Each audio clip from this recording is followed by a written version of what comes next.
कुछ दिन पहले मैंने इंजीनियर साहब को एक सलाह देने की कोशिश की थी, जिसके जवाब में मुझे उनके चाहने वाले इल्मी किताबी स्टूडेंट्स ने बहुत इज्जत से नवाजा। बिल्कुल उसी तरह जिस तरह दूसरों के बाबों की गलतियां हाईलाइट करने पर इंजीनियर साहब को नवाजा जाता था। सिर्फ एक सलाह देने पर जब लोग मेरी बॉडी शेमिंग पर उतर सकते हैं, तो इस वीडियो के बाद तो मुझे बॉडीगार्ड रखने की जरूरत पड़ेगी। इंजीनियर साहब, आप किन लोगों को तालीम दे रहे हैं जिन लोगों में इतना सा सच सुनने का भी हौसला नहीं? और इससे साफ साबित होता है कि इन लोगों के दिलों से बाबागिरी अभी तक निकली नहीं है, बल्कि इन लोगों ने अब आपको ही अपना बाबा बना लिया है। दूसरों के बाबों को कहने की हिम्मत है तो अपने बाबों के बारे में सुनने का भी हौसला रखें। और सच ये है कि इंजीनियर साहब उस चीज के खिलाफ जंग कर रहे हैं जिसका सर पैर इस दुनिया में मौजूद ही नहीं। ना दिखाई देने वाले दुश्मन से जीतना तो बहुत आसान है, लेकिन दिखाई देने वाले दुश्मन को ललकारना बहुत मुश्किल। अहले बैत ने तो यजीदियत के खिलाफ जंग की थी, सर कटवाया लेकिन झुकाया नहीं। और जिन लोगों ने अहले बैत के साथ ये सुलूक किया था, उनका इस्लाम से दूर दूर तक कोई लेना देना था ही नहीं। वो असल में सिर्फ और सिर्फ पावर के भूखे थे। और इस दौर में पावर के भूखे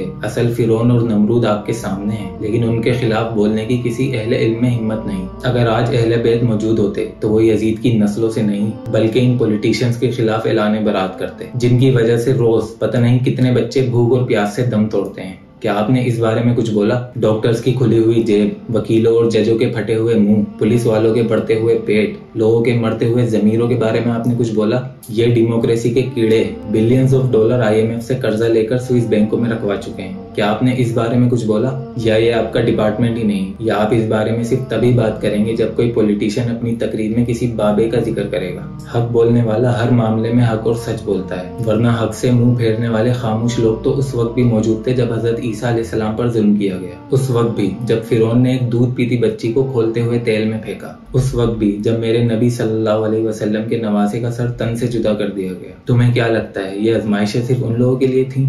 नहीं, बेशक अल्लाह हर दौर में इंसानों को इसी तरह आजमाता है। इब्लीस की शक्ल में आदम अलैहिस्सलाम को, फिरौन की शक्ल में मूसा अलैहिस्सलाम को, यजीद की शक्ल में हुसैन अलैहिस्सलाम को। उसी तरह इस दौर की डेमोक्रेसी, डिक्टेटरशिप और करप्ट पॉलिटिशियन की शक्ल में आज के मुसलमान को। क्योंकि कुछ बेवकूफों को अभी भी ये लगता है कि पाकिस्तान इस्लाम के नाम पर बना था और हम एक इस्लामी मुल्क है। ये वो लोग हैं जिनकी गवर्नमेंट जॉब्स हैं, या जिनके चाचा ताया आर्मी या किसी पॉलिटिकल पार्टी का हिस्सा है। मैं आपसे गुजारिश करता हूँ कि आप मुसलमानों के माजी नहीं बल्कि मुस्तकबिल के बारे में कुछ सोचें। लोग आपको सुनते हैं और आपको भी मालूम है कि सिर्फ इस्लाम ही इस मुल्क में इनकलाब ला सकता है, लेकिन हमारे मौलानाओं को एक दूसरे का गिरबान पकड़ने से ही फुर्सत नहीं मिलती। माजी को लेकर एक दूसरे के फिरके पर कीचड़ उछालने का दमखम तो सब में है, लेकिन इस दौरे हाजिर के फिरौनों का नाम लेते हुए इनकी टांगे कांपती हैं। क्या ये खुली मुनाफिकत नहीं है कि तुम लोग गुजरे हुए कल को हक दिलाने की बात करते हो, जो कि तुम मरते दम तक नहीं दिला सकते, क्योंकि कल बदला नहीं जा सकता। और दौरे हाजिर के फिरौनों के सामने सर झुकाकर खड़े होते हो, क्योंकि उनसे लड़ने की तुम में हिम्मत नहीं।